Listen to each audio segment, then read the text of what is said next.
My name is Felipe Blanco, part of the MEL in Advanced Materials Manufacturing in 2021. Right now, I'm working in mining, and at the same time, I'm starting a new venture, a new company. It's a technology-based company here in Canada. The main reason to choose the program, in my background or as an experience, I was working in mining, and I was interested to know more about what is downstream.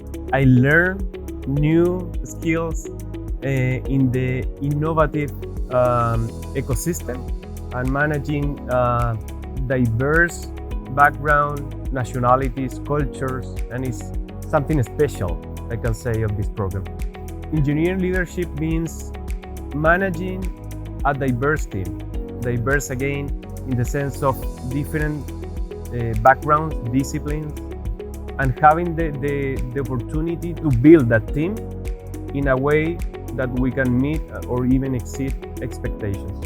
We can make changes, deep changes in our society and improve the life for future generations.